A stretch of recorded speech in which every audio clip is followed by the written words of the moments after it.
bersatu. Jaksa menyapa, berjalan bersama. Jaksa menyapa, ada di tengah Anda. Sesaat lagi Anda mendengarkan dialog Jaksa Menyapa, kerjasama LPP RRI dengan Kejaksaan Republik Indonesia.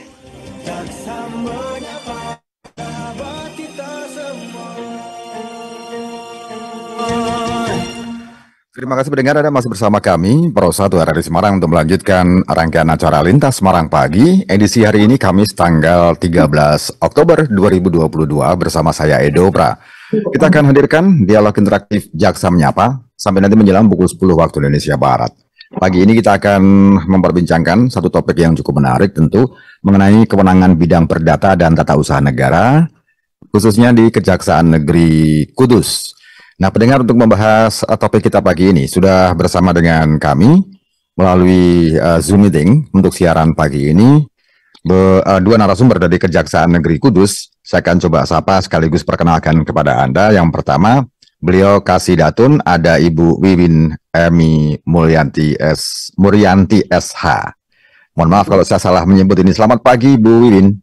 Selamat pagi, Bapak. Kabar baik, Ibu ya? Alhamdulillah. Kudus aman, Bu ya? Nggak banjir, Bu ya? Aman, Bapak. Aman, asik. Mudah-mudahan pagi ini kita juga dalam kondisi sehat semuanya, sehingga memberikan pencerahan hukum kepada masyarakat ini tidak mendapat kendala ya, Bu ya? Amin, amin. Oke, ini Bu Win tidak sendiri. Sudah bersama dengan kita juga satu lagi narasumber, beliau jaksa pengacara negara ya, Ibu Uli Rif'i SHMH. Bu Uli, selamat pagi juga, Bu. Selamat pagi. Sehat, kabar baik juga, Bu ya? Alhamdulillah sehat. Oke. Kita punya waktu sampai nanti menjelang pukul 10 Ibu-Ibu ya untuk membahas topik pagi ini mengenai kewenangan bidang perdata dan tata usaha negara Kejaksaan Negeri Kudus. Untuk Anda pendengar, nanti pada saatnya kami juga beri kesempatan yang ingin berinteraksi begitu ya. Anda bisa menggunakan nomor telepon kami di 02483166686 melalui SMS maupun WhatsApp di 08166668886. Baik, sebelum untuk mengawali dialog kita pagi ini, sebelum kita bicara mengenai kewenangan bidang perdata dan tata usaha negara, kita coba refresh dulu supaya masyarakat juga lebih mudah memahami kejaksaan secara umum ini mempunyai tugas dan kewenangan seperti apa sebelum nanti kita masuk khusus pada bidang perdata dan tata usaha negara ini. Mungkin Bu Kasih ini bisa menjelaskan secara umum tugas dan kewenangan kejaksaan ini. Terima kasih, Bapak. Bisa kami jelaskan tugas dan wewenang kejaksaan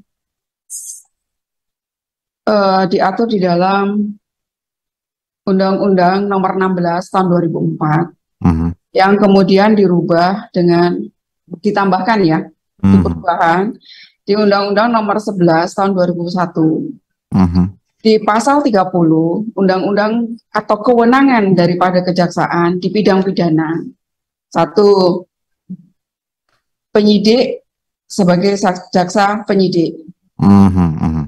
Artinya kejaksaan punya kewenangan di dalam penyidikan, tapi untuk perkara tertentu. Misalnya tindak pidana korupsi, kewenangan kejaksaan ada di bidang penyidikan.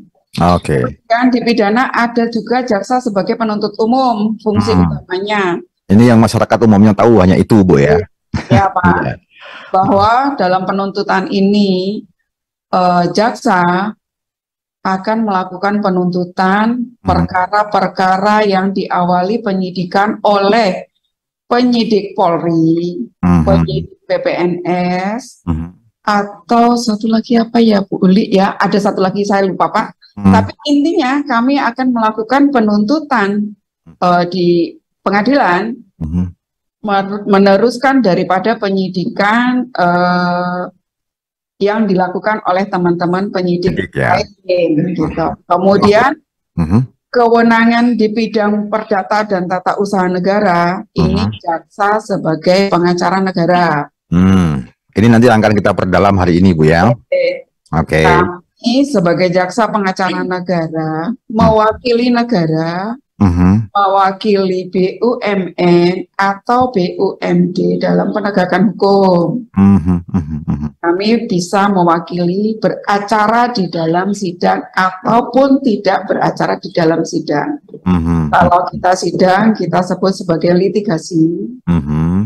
Kalau kita melakukan di luar persidangan, kita sebut non-litigasi dengan beberapa item yang bisa kita lakukan. Kemudian di bidang ketertiban umum dan ketentraman umum, itu juga ada kewenangannya. Kemudian dengan undang-undang yang terbaru, Undang-Undang Nomor 11 Tahun 2021, kewenangan kejaksaan ditambahkan di dalam antara pasal 30 dengan pasal 31, ada pasal 30A. Di dalam pasal 31A menyebutkan bahwa kejaksaan juga mempunyai kewenangan dalam pemulihan aset. Kejaksaan berwenang melakukan kegiatan penelusuran, perampasan, pengembalian aset, perolehan dari tindak pidana dan aset lainnya kepada negara, korban atau yang berhak. Ya, ini kewenangan baru mulai tahun berapa ini, Bu? Diatur? 2021, Bapak. Tanggalnya saya lupa undang-undang. Relatif baru berarti, Bu, ya? Baru. 21, Baik, itu lain waktu kita bahas. Pagi kita batasi mengenai kewenangan di bidang perdata dan tata usaha negara, Bu, ya? Ya. Kemudian saya lanjutkan, boleh? Silakan. Ya. Di dalam pasal undang-undang yang baru yang nomor 11 2021, pasal 30C huruf F ini menjalankan tugas dan fungsi kewenangan di bidang keperdataan dan tata usaha negara, bidang publik lainnya, sebagaimana diatur dalam undang-undang. Jadi intinya mungkin hampir sama dengan undang-undang sebelumnya, menambahkan kewenangan kami di dalam mungkin ruang lingkup yang agak lebih luas lagi. Baik, jadi secara umum ada beberapa bidang tadi ya, bidang pidana, bidang perdata dan tata usaha negara, kemudian di bidang ketertiban dan ketentraman umum, serta yang terbaru tadi punya kewenangan untuk pemulihan aset negara, begitu ya. Nah, Bu, kita sekarang masuk di bidang perdata dan tata usaha negara.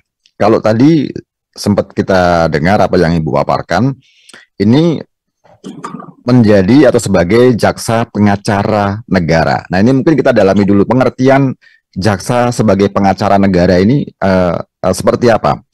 Mungkin Bu Uli ini sebagai jaksa pengacara negara. Ini maksudnya gimana ini, Bu? Terima kasih. Kalau ini sih, kalau saya mungkin kita dari sisi ringannya ya. Kalau selama ini kan mungkin masyarakat taunya kita jaksa penuntut umum, sidang di persidangan pakai toga. Nah, hari ini kita mau memperkenalkan apa itu yang disebut jaksa pengacara negara, yang mungkin selama ini masyarakat masih belum familiar ya. Agak asing. Jaksa pengacara negara itu sendiri. Kalau untuk pengertiannya ada di Peraturan Jaksa Agung Muda Perdata dan Tata Usaha Negara. Cuman untuk lebih singkatnya, untuk lebih bisa dipahami, kalau biasanya kita sebagai jaksa penuntut umum, sebagai jaksa penyidik, kita bersifat represif ya Pak ya. Kita sifatnya itu penindakan. Tapi sebagai jaksa pengacara negara, kita bisa dikatakan sebagai mitra. Mitra dari pemerintah maupun mitra dari masyarakat. Seperti tadi yang sudah dijelaskan, salah satu tugasnya ini adalah mewakili pemerintah, dalam hal ini kepala daerah atau BUMN atau BUMD dalam perkara perdata, baik itu tadi litigasi maupun non litigasi, atau juga melakukan MOU, SKK dengan BUMN atau BUMD. Dan satu lagi mungkin hal yang saat ini kita sedang gencarkan untuk diketahui masyarakat banyak, bahwa kita selain sebagai mitra pemerintah, kita juga sebagai mitra masyarakat. Jadi kita juga mempunyai fungsi yang namanya pelayanan hukum yang sifat gratis. Jadi nanti mungkin akan dijelaskan di berikutnya banyak tugas dan fungsi dari pengacara negara. Tapi singkatnya itu tadi, kalau biasanya kita sebagai represif, kita penindakan, nah kali ini kita merangkul, kita menampilkan kejaksaan itu bukan nggak serem gitu. Jadi istilahnya kita bersahabat dengan masyarakat dan juga dengan mitra pemerintah gitu. Nah ini pengertian negara, pengertian pemerintah ini bentuk konkretnya seperti apa? Apakah ini instansi? Tadi sempat disinggung ya, kalau tidak salah ada termasuk badan usaha milik negara atau badan usaha milik daerah BUMD begitu ya. Ini instansi atau lembaga seperti apa saja ini Bu? Yang kemudian secara hukum ini bisa dikatakan ini adalah representasi dari pemerintah atau negara ini Bu? Oke. Kalau berdasarkan pasal 24 ya di Peraturan Jaksa Agung Muda Perdata dan Tata Usaha Negara, kita ini bisa memberikan pelayanan berupa penegakan hukum, bantuan hukum, pertimbangan hukum, dan tindakan hukum lain kepada negara atau pemerintah. Nah, yang menjadi pertanyaan itu pemerintah meliputi apa saja? Yang pertama, lembaga atau badan negara, kemudian lembaga atau instansi pemerintah pusat dan daerah, badan usaha milik negara atau daerah di bidang perdata dan tata usaha negara. Nah, itu semua yang bisa kita berikan pelayanan hukum ya, mewakili dalam hal ini. Jadi semua instansi pemerintah pada dasarnya bisa. Iya, semua instansi pemerintah baik pusat maupun daerah begitu ya, baik itu badan, lembaga, termasuk badan usaha begitu ya Bu ya. Oke. Tapi satu lagi tadi menarik, ternyata juga bisa menjadi mitra masyarakat. Nah, ini mungkin bisa dibedakan ini peran atau kewenangan kejaksaan di dalam sebagai pengacara negara dengan sebagai mitra masyarakat. Tentu apa ya istilahnya ya, fasilitas ataupun kewenangan ataupun hak dari masyarakat terhadap pelayanan kejaksaan kan berbeda ini untuk instansi dan untuk masyarakat. Mungkin bisa dijelaskan dulu ini Bu. Ini kata saya. Mungkin nanti menizin ya Bu, nanti bisa ditambahkan Bu Kasidatun. Iya. Lingkup yang bisa apa ya, tugas dan fungsi pengacara negara itu tadi yang saya sebutkan, ada penegakan hukum, bantuan hukum dan seterusnya tadi ya. Kemudian tindakan hukum lain dan pelayanan hukum. Nah, yang jadi fokus kami dalam menjadi mitra masyarakat, kami bisa memberikan berupa pelayanan hukum. Pelayanan hukum itu sendiri adalah tugas jaksa pengacara negara untuk memberikan penjelasan tentang masalah hukum perdata dan tata usaha negara kepada anggota masyarakat yang meminta. Dan perlu digarisbawahi, free, tanpa dipungut biaya. Jadi anggota masyarakat bisa langsung berkunjung ke kejaksaan, kemudian menemui jaksa pengacara negara, kemudian menyampaikan apa permasalahan hukum yang ingin dikonsultasikan kepada kami. Gitu. Mungkin Bu Min kan? Ya, mungkin ini masyarakat agak sedikit perlu penjelasan lebih detail mengenai istilah-istilah yang mungkin agak secara teknis ini harus berbeda begitu ya, mengenai apa namanya, bantuan hukum, pertimbangan hukum, kemudian apa namanya, tindakan hukum lain dan sebagainya. Kalau masyarakat hanya mendapatkan pelayanan tadi ya. Betul. Baik, mungkin Bu Kasih bisa menjelaskan ini supaya masyarakat nanti tidak salah paham bahwa pelayanan hukum dengan bantuan hukum itu ternyata beda begitu ya. Monggo Bu. Ya. Terima kasih Bapak. Untuk jaksa pengacara negara memang di dalam tugas dan wewenangnya itu ada penegakan hukum, bantuan hukum, pertimbangan hukum, pelayanan hukum, tindakan hukum lain. Mungkin akan saya jelaskan satu persatu secara singkat. Di dalam bantuan hukum, jaksa pengacara negara di bidang perdata dan tata usaha negara melakukan pemberian jasa hukum kepada instansi pemerintah atau lembaga negara atau BUMN atau pejabat TUN atau tata usaha negara untuk bertindak sebagai kuasa pihak dalam perkara perdata dan tata usaha negara berdasarkan surat kuasa khusus. Jadi kami, Jaksa Pengacara Negara, berdasarkan surat kuasa khusus yang diberikan oleh stakeholder akan mewakili untuk beracara di dalam perkara perdata seandainya atau misalnya pemerintah daerah atau BUMN atau BUMD ada gugatan dari warga masyarakat, kemudian kami dikasih SKK surat kuasa khusus ya, untuk mewakili instansi atau BUMN atau BUMD berbicara di dalam perkara perdata. Atau ada suatu putusan tata usaha negara yang dianggap salah oleh warga masyarakat atau masyarakat, kemudian dilakukan gugatan. Ke TUN, peradilan TUN. Pun kami bisa mewakili negara atau pemerintah di dalam beracara di sidang. Itu pengertian bantuan hukum begitu, Bu? Bantuan hukum, Kemudian pertimbangan hukum, pengacara negara bisa memberikan pendapat hukum, opinion atau LO terhadap permasalahan yang dihadapi oleh stakeholder. Kalau pertimbangan hukum ini berarti di luar persidangan, Bu, ya? Di luar persidangan. Pendapat atau legal opinion tadi, Bu, ya? Atau kita melakukan pendampingan.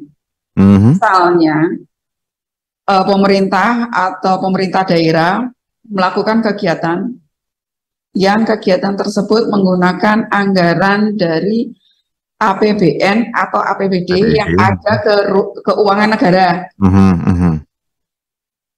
Ditakutkan, mereka takut terjadi hal-hal yang tidak diinginkan, kemudian kita bisa melakukan pendampingan atau legal assistance. Kita melakukan pendampingannya juga hanya terbatas pada tertib administrasi. Kita tidak masuk ke dalam hal-hal ranah yang di luar administrasi. Pendampingannya hanya sebatas itu. Menghindari maladministrasi barangkali begitu, Bu, ya? Kemudian pertimbangan hukum atau LO atau LA itu kita berdasarkan surat perintah juga. Harus ada surat perintah juga. Tadi surat sama dengan bantuan hukum tadi, Bu, ya? Harus ada surat kuasa. Kegiatan Datun selalu diawali dengan surat perintah. Kemudian yang ketiga, tindakan hukum lain. Kalau orang mendengar tindakan hukum lain itu asumsinya langsung, waduh, tindakan hukum lain berarti suka-suka. Dong. Atau kalau tidak, langsung korupsi. Padahal Datun tidak menyentuh ke ranah korupsi. Karena itu ada bidang yang berbeda di kami di kejaksaan, yaitu tindak pidana khusus. Tetapi yang dimaksud dengan tindakan hukum lain daripada jaksa pengacara negara itu bertindak sebagai mediator atau fasilitator jika terjadi sengketa atau perselisihan antar lembaga negara, instansi pemerintah atau daerah, BUMN atau BUMD di bidang perdata dan tata usaha negara. Jadi, lingkupnya hanya di bidang perdata, bukan tindakan hukum lain yang seperti dibayangkan. Jadi terbatas mengenai perdata tata usaha negara ketika ada persengketaan itu pun antar lembaga atau instansi pemerintah, Ibu, ya? Sifatnya sebagai mediator atau fasilitator. Kami sebagai mediator atau fasilitator di antara dua belah pihak yang bersengketa. Dan terakhir, pelayanan hukum itu salah satu tugas jaksa pengacara negara. Memberikan penjelasan, tadi sudah dijelaskan boleh penjelasan tentang masalah hukum perdata dan tata usaha negara kepada anggota masyarakat yang meminta. Masyarakat boleh datang kepada kami ke kantor kejaksaan, menemui jaksa pengacara negara, meminta advice apabila terjadi permasalahan. Jadi porsi untuk masyarakat ini hanya bisa mendapatkan penjelasan hukum begitu, Bu, ya? Dan itu pun khusus mengenai perdata Ibu ya? Siap. Oh, oke. Mengenai perdata. Nah ini dibuka pelayanan kepada masyarakat secara gratis tadi sudah disinggung ya. Jadi jangan ragu-ragu. Tetapi memang sebatas itu tidak kemudian bisa menjadi kuasa dari masyarakat, tidak memungkinkan Ibu ya. Iya, betul. Okay. Tidak memungkinkan untuk itu. Baik, semakin menarik. Tapi kita harus break sebentar Ibu dan pendengar. Saya juga sudah membuka kesempatan untuk Anda yang ingin bergabung saatnya. Silahkan yang ingin menyampaikan pertanyaan secara langsung. Anda bisa telepon kami di 02483166686. Yang ingin menyampaikan pertanyaan melalui SMS maupun WhatsApp, silakan saja dikirimkan ke 08166668886. Dialog Jaksa Menyapa akan kembali setelah yang berikut ini.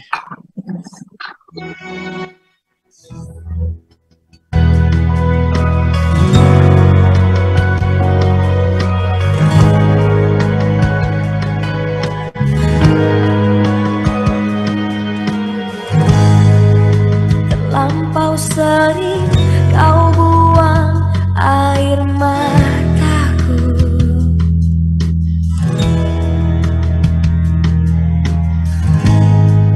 tak pernah kau tahu dalamnya rasa cintaku. Tak banyak inginku, jangan kau ulangi menyakiti aku sesuka kelakuanmu.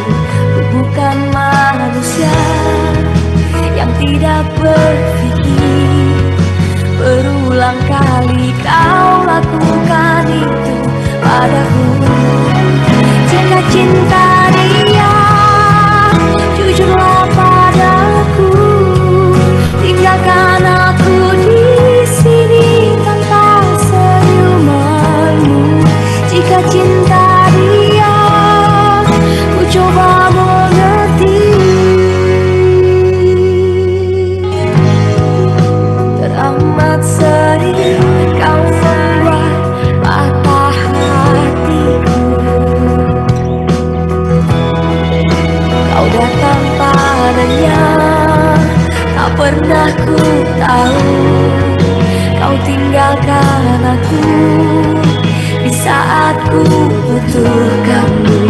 Cinta tak begini selama ku tahu, tetapi ku lemah karena cintaku padamu. Jika cinta dia, jujurlah padaku. Tinggalkan aku di sini tanpa senyumanmu. Jika cinta dia, ku coba mengerti. Mungkin kau bukan cinta sejati hidupku.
Terima kasih pendengar, Anda masih bersama kami Pro 1 RRI Semarang melanjutkan dialog interaktif Jaksa Menyapa. Edisi hari ini Kamis tanggal 13 Oktober 2022. Masih bersama saya Edo Pra dan dua narasumber dari Kejaksaan Negeri Kudus. Kita masih bicara soal kewenangan bidang perdata dan tata usaha negara di Kejaksaan, khususnya di Kejaksaan Negeri Kudus begitu ya. Dan terima kasih pendengar untuk Anda yang sudah berkirim pertanyaan melalui WhatsApp maupun SMS. Sesaat lagi akan saya bacakan, sambil kami masih menunggu yang lain yang ingin menyusul, silahkan saja. Sekali lagi, yang ingin bertanya langsung, silahkan melalui telepon 0248316686. Yang ingin menyampaikan tertulis lewat SMS maupun WhatsApp, silahkan kirim ke 0816666686.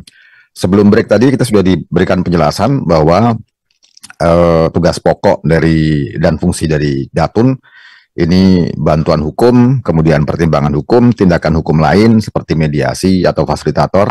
Ini bagi instansi pemerintah ataupun lembaga-lembaga pemerintah baik pusat maupun negara maupun daerah begitu ya. Sementara untuk masyarakat ada tugas dan fungsi sebagai memberikan pelayanan hukum yang sifatnya tentu tidak bisa mewakili, tetapi hanya memberikan penjelasan begitu ya. Dan masyarakat bisa memanfaatkan fasilitas ini dengan gratis.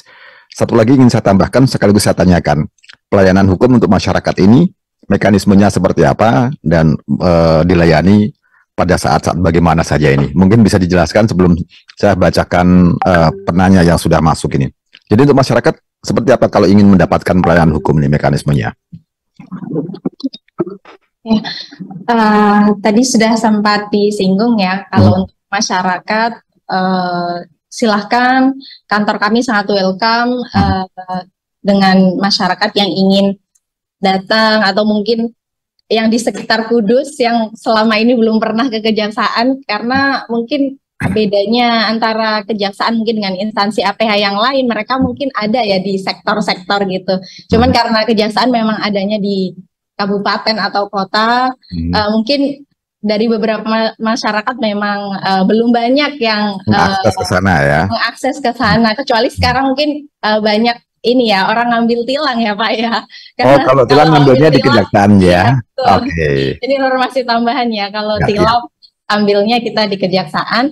Nah, selain kita bisa ambil tilang di kejaksaan, masyarakat juga bisa silahkan datang itu tadi memanfaatkan salah satu produk dari Jaksa Pengacara Negara yaitu pelayanan hukum.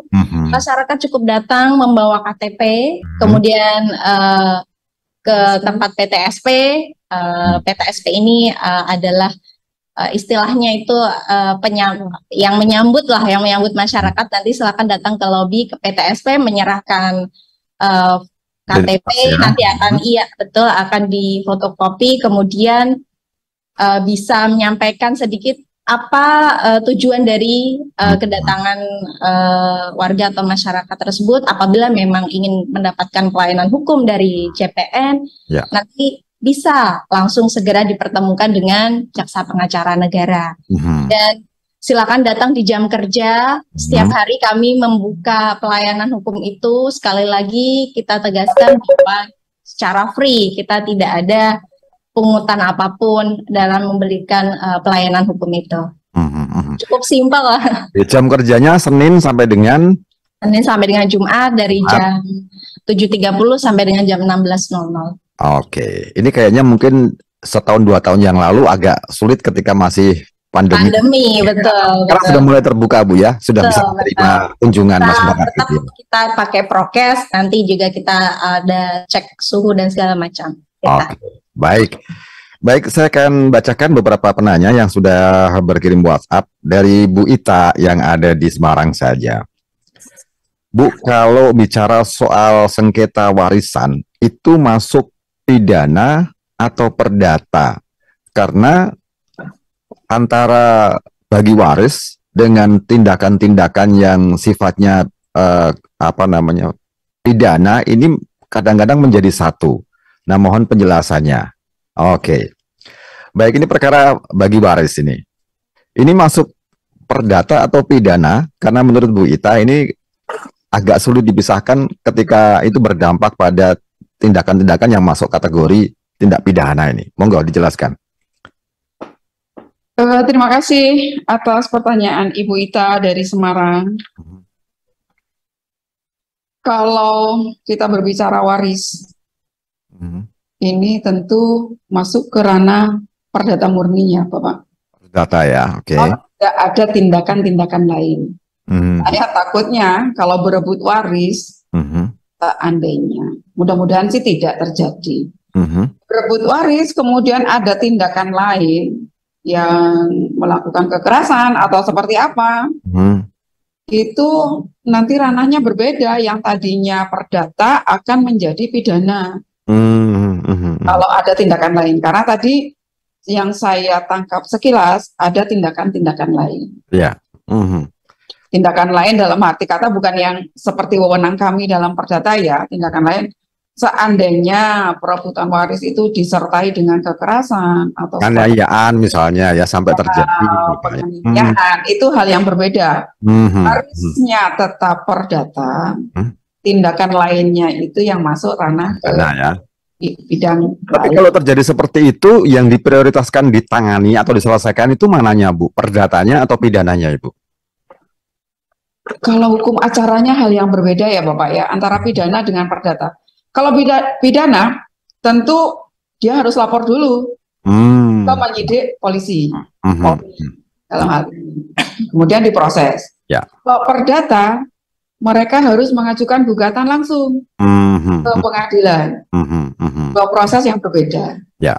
Tapi dua-duanya seandainya berjalan itu juga memungkinkan, Bu ya? Memungkinkan untuk berjalan bersama. Oke. Tapi mudah-mudahan ini hanya ingin tahu saja, tidak terjadi pada Bu Ita begitu ya, Bu ya.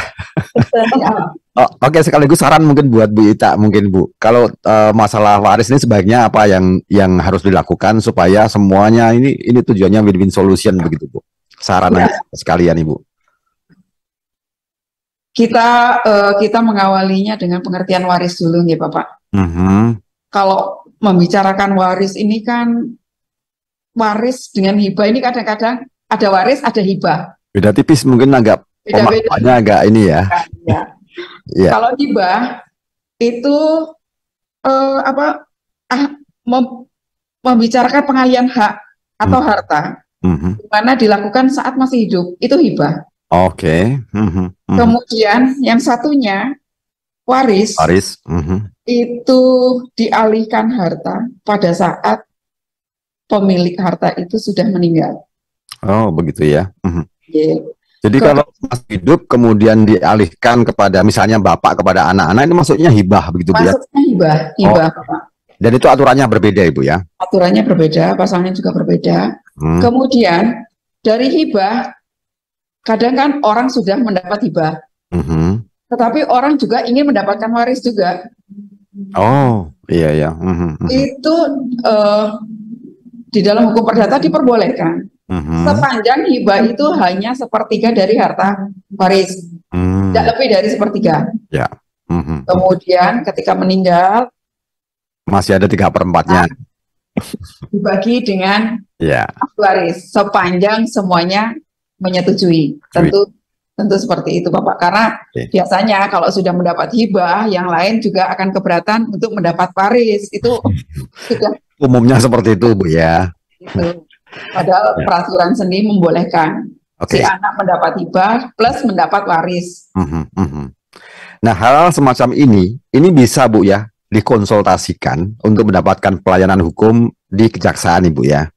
Sangat bisa, Bapak. Sangat bisa. Kemudian kita nanti akan memberikan solusi semacam advice gitu, saran ya. Saran, tapi kasus per kasus nih, Bapak, tidak semuanya secara global sama seperti itu, karena kita kan harus juga mendalami. Kalau datang ketemu, kita komunikasi, biasanya ada latar belakang atau hal-hal di luar yang tidak kita ketahui. Kalau kita berkonsultasi langsung begitu ya. Mungkin ada yang bisa kita jadikan solusi. Mungkin seperti itu, Bapak. Pelayanan hukum ini ada di semua kejaksaan negeri, Bu ya, tidak hanya di Kudus. Ada. Untuk Bu Ita karena berdomisili di Semarang bisa memanfaatkan layanan hukum ini di Kejaksaan Negeri Kota Semarang barangkali. Satu lagi, Bapak, kalau boleh saya tambahkan. Silahkan, Bu. sekarang dari Kejaksaan Agung kita sudah ada untuk pelayanan hukum ini ada Halo JPN. Oh iya, ini bentuk online ini. Iya, online. Kita tinggal masuk ke webnya di Halo JPN, kemudian scan QR code. Itu mereka bisa berkomunikasi atau berkonsultasi secara tertulis. Oke, iya. Sama yang di Semarang, mungkin di Kejari Semarang atau di Kejati. Batasan waktu mungkin untuk datang ke kantor bisa. Sekarang kan kita permudah dengan adanya layanan ini, Halo JPN. Ini mudah-mudahan juga sangat membantu ya. Era sekarang karena semua serba praktis, sudah disediakan, difasilitasi, mudah-mudahan juga bisa dimanfaatkan. Tapi persoalannya itu bisa mendapat respon segera atau gimana ini Bu? Kadang-kadang keluhan masyarakat kan kalau tidak langsung itu nanti nunggu jawabannya lama sekali. Ini gimana pelayanan ini Bu? Kalau untuk sesegera mungkin tentu kita memerlukan apa ya Pak namanya, ada diskusi kecil mungkin di antara tim, kan JPN itu ada timnya juga. Kalau kita memberi jawaban juga kan tidak bisa serta-merta kita yang umum-umum saja. Biasanya kan masyarakat itu menghendaki yang agak spesial gitu. Spesial dalam arti kata bisa mengakomodir keinginan mereka semua. Jadi kan kita memberikan jawaban itu kita memerlukan diskusi. Ya paling kita membutuhkan waktu agak sedikit lebih panjang daripada kita kalau ketemu berkomunikasi. Gitu. Intinya kita berikan pelayanan yang maksimal lah, semaksimal mungkin kita berikan layanan ini. Gitu. Baik Bu Ita, mudah-mudahan cukup jelas ya. Dikombinasi juga boleh lewat online kalau nggak puas ketemu. Gitu ya. Baik, ini penanya berikutnya dari Pak Bambang di Jepara, tetangga ini Bu. Ini bertanya dengan jaksa berwenang untuk membatalkan perkawinan, itu apa saja syaratnya dan bagaimana prosesnya? Wah ini paham betul nih. Kita belum bicara soal masalah perkawinan ini ya. Pak Bambang menanyakan kewenangan jaksa untuk membatalkan perkawinan. Itu apa saja syaratnya dan bagaimana prosesnya? Monggo ditanggapi ini. Terima kasih Bapak. Terima kasih juga atas pertanyaan Pak Bambang. Ya. Dari Jepara nih. Dari Jepara ya Bu. Jepara. Memang di salah satu tugas fungsi daripada jasa pengacara negara itu bisa membubarkan PT, bisa memfailitkan, kita juga membatalkan perkawinan. Secara jujur saja. Kami belum pernah juga membatalkan perkawinan. Karena belum ada permohonan atau perkawinan itu bisa dibatalkan tanpa harus ada permohonan dan sebagainya, Bu? Artinya pembatalan perkawinan itu bukan untuk perceraian ya.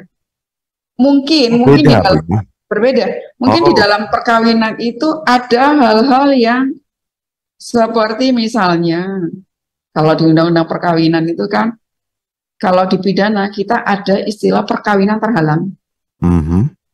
Sudah mempunyai istri, menikah lagi, tanpa ada izin dari istri yang sah.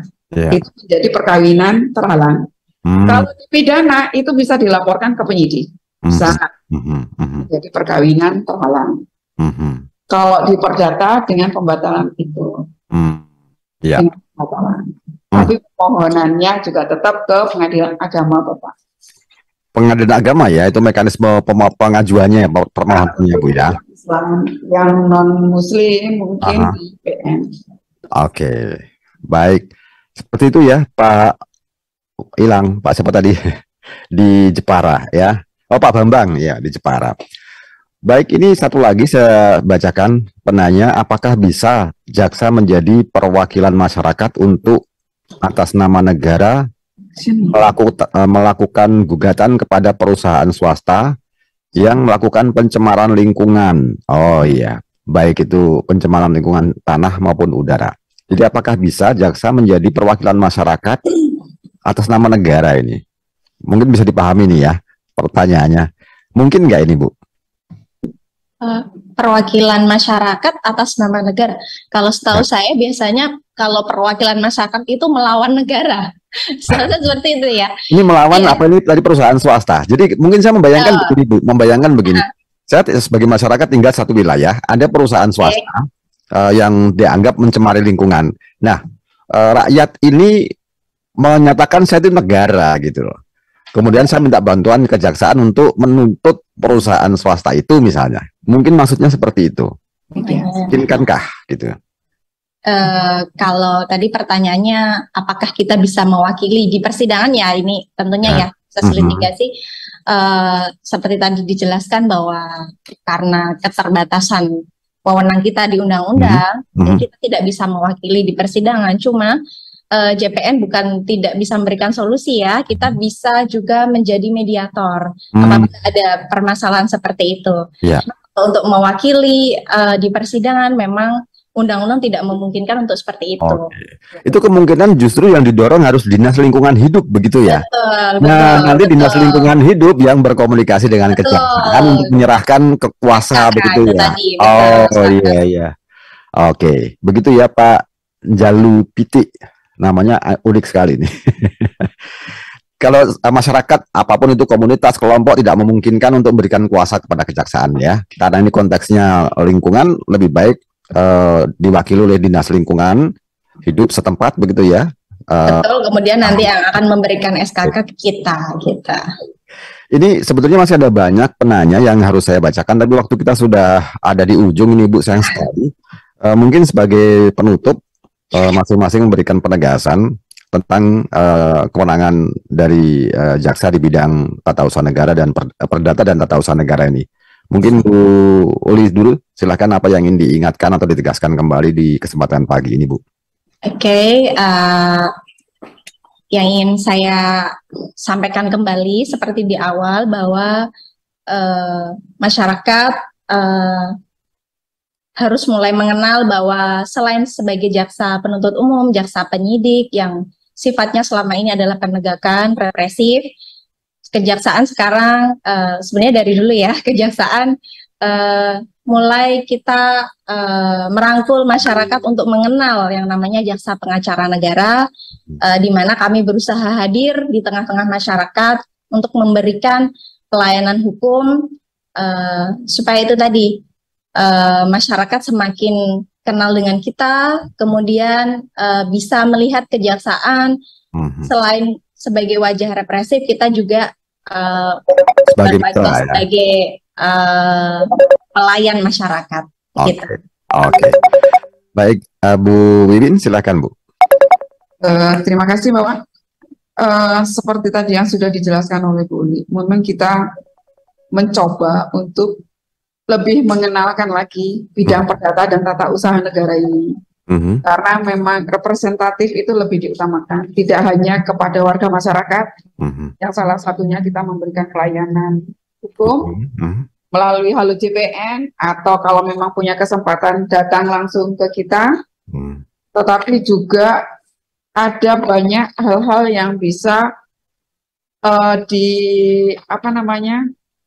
melalui kewenangan jaksa pengacara negara ini.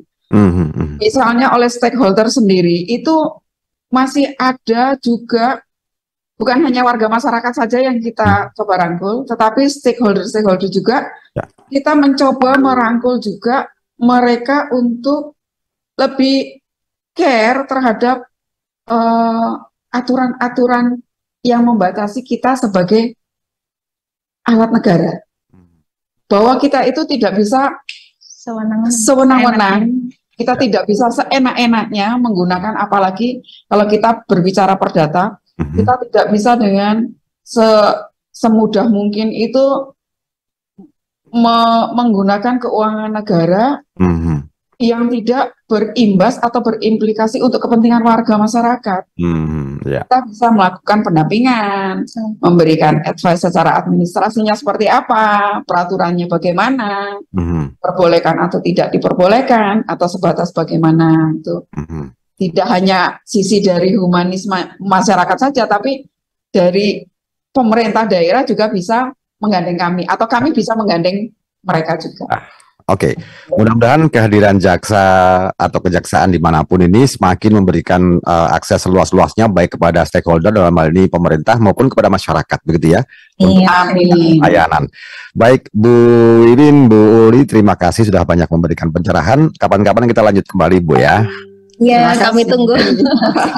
Baik, pendengar, demikian dialog interaktif Jaksa Menyapa untuk pagi hari ini. Saya Edo Pra bersama seluruh kerabat kerja mengucapkan terima kasih. Selamat pagi, sampai jumpa. Jaksa Menyapa berjalan bersama. Jaksa Menyapa ada di tengah Anda. Anda baru saja mendengarkan dialog Jaksa Menyapa, kerjasama LPP RRI dengan Kejaksaan Republik Indonesia. Jaksa Menyapa sahabat kita semua.